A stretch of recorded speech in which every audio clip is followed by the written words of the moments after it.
again, a big thank you to all our delegates for being such a spectacular part right here at GE Presents the Economic Times Net Zero Summit, co-powered by Skoda Volkswagen with our all-new theme, Mainstreaming Net Zero, Innovation, Growth and Transition.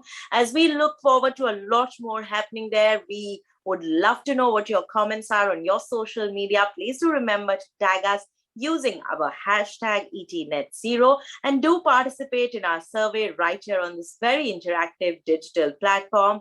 We're now all set for our very, very interesting session. I'd like to extend a very warm welcome to our guest of honor for this very special address on transforming to a net zero emissions energy system. It is our privilege to present to you Shri Amitabh Kant, Chief Executive Officer, NITI Aayog. Distinguished guests, ladies and gentlemen. The Honorable Prime Minister has made ambitious climate commitments at the recently concluded COP26 in Glasgow. The Prime Minister's Pancha Amrit declaration is a strong signal in deepening domestic climate action by the public and private sectors, and is also a unique example to the world that India is committed to climate action. We need, however, to bear in mind that India has a comparatively small contribution to historical cumulative emissions. It has emitted only 31 GT in the period during 1900 to 2010, which is way below that of developed countries. Despite our track record in emissions, India has already undertaken multiple initiatives for reducing economy-wide emissions, especially that from the energy sector. Energy transition in India is happening in four forms: increasing electrification, higher penetration of cleaner fuels in the energy mix, accelerated adoption of energy efficient technologies, and rising digitalization. We have ambitious targets, whether it is the world's largest RE expansion plan with 500 gigawatt of non-fossil installed capacity by 2030, or advancing the target of 20% ethanol blending by 2025. We are constantly bringing various reforms in the energy sector and making it investor friendly. India is presently the third largest energy consumer and has the world's fourth largest renewable energy installed capacity in the world. India's grid-connected renewable electricity capacity has already crossed the milestone of 100 gigawatt excluding hydro. We are targeting self-reliance in energy production by 2047. We are looking at 100% electrification of Indian railways by 2024 and net zero by 2030. The FAME2 scheme launched in 2019 will further embed electric vehicles in the commercial and private vehicles.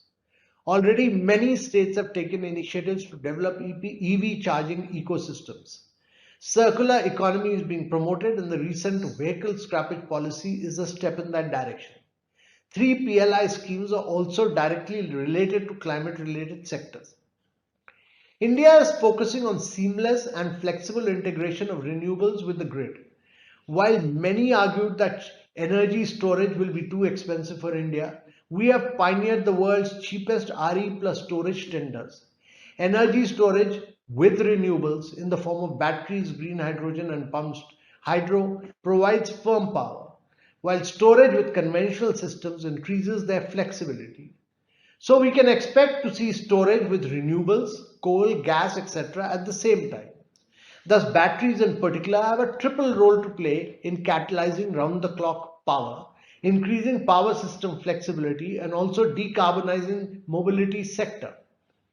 Similarly, green hydrogen helps in integration of renewables as well as decarbonizing the industrial and transportation sector.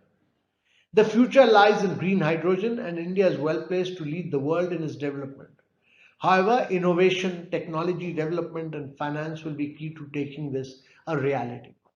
Reduction in cost of electrolyzers is very important. India's solar tariff is quite low. It is just about rupees 2 per kilowatt hour.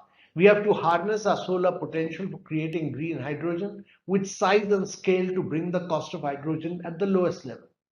We are working on hydrogen energy mission and aim to be the electrolyzer manufacturing hub of the world. The key to sustain low RE tariffs lies in the availability of low-cost capital.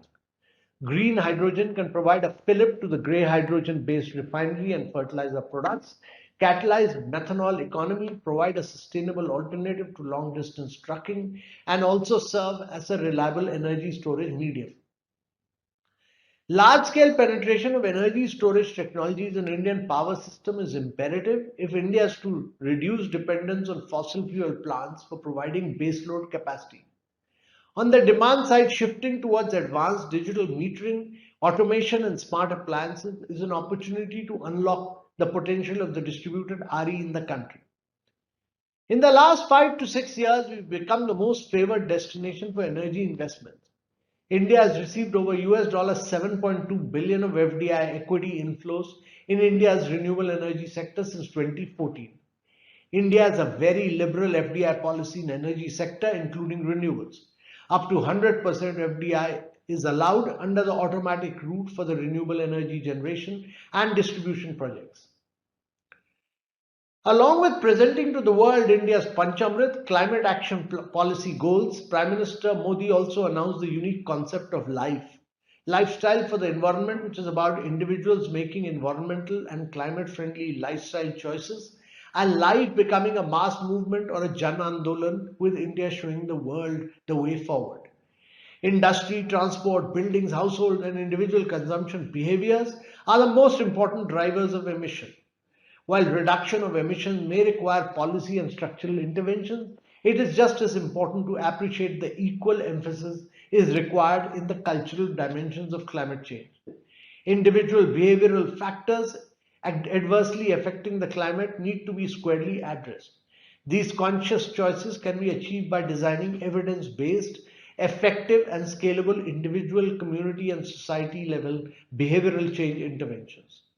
The need of the hour, based on the clarion call given by the Prime Minister, is to transform climate action into a people's movement which relates to a set of behaviors that places harmony with nature at its very core.